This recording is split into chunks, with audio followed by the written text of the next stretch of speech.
הציבור הרחב וקהל המשוררים שאלו את לאה גולדברג שוב ושוב, בטון עוקצני מעט, מתי תתחילי לכתוב שירי מלחמה? והיא, במקום להיענות לדרישה הזאת, כתבה וידוי במאמר ושירי אהבה.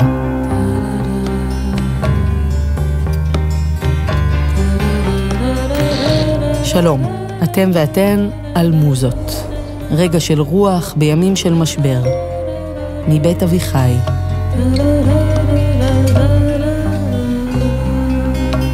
הימים היו ימי פרוץ מלחמת העולם השנייה, ספטמבר שנת 1939.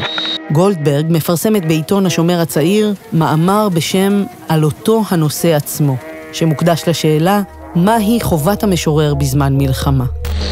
למעשה מדובר בתגובה שהיא ניסחה למאמר שהתפרסם בעיתון בריטי ידוע, ובו נקראו משוררי אירופה למלא את חובתם המוסרית ולכתוב שירי עידוד ללוחמים. גולדברג התנגדה לכך שהשירה תגויס גם היא עבור זוועות המלחמה.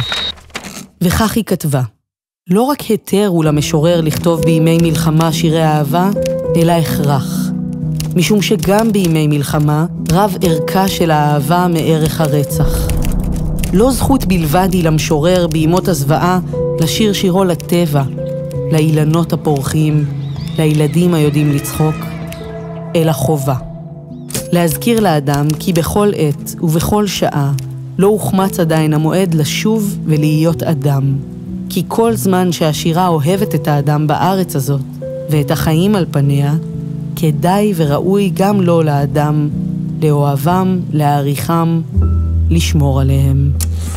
המאמר של גולדברג מעורר פולמוס, והגוורדיה הגברית של אותם הימים מבקרת אותו. חלקם אפילו רואים את הבחירה שלה כבריחה מהמציאות. אבל את הטקסט הזה גולדברג לא כתבה מתוך נקודת מבט אקדמית, אלא מתוך חוויות החיים שלה. את מלחמת העולם הראשונה חוותה על בשרה כפליטה.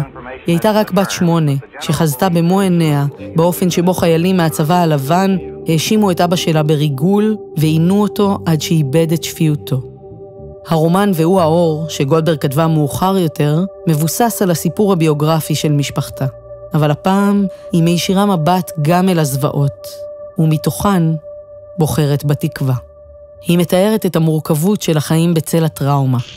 והוא האור, והוא החושך הגדול, המהלך דבוק וחבוק עם האור הזה. דרך הלשון העברית והשירה, גולדברג מתמודדת עם החושך ובוחרת באור. ב-1943 היא כותבת את השורות שזכו ברבות הימים ללחן אהוב ומוכר. המילים נושאות את צריבת המלחמה, אך גם את התפילה לימים אחרים. האומנם עוד יבואו ימים בסליחה ובחסד, ותלכי בשדה ותלכי בו כהלך התם, ומחשוף כף רגלך ילטף בעלי האספסת, או שלפי שיבולים ידקרוך ותמתק דקירתם.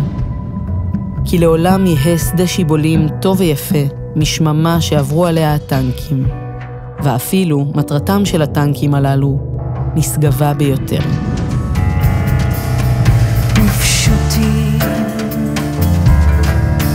ופשוטים הדברים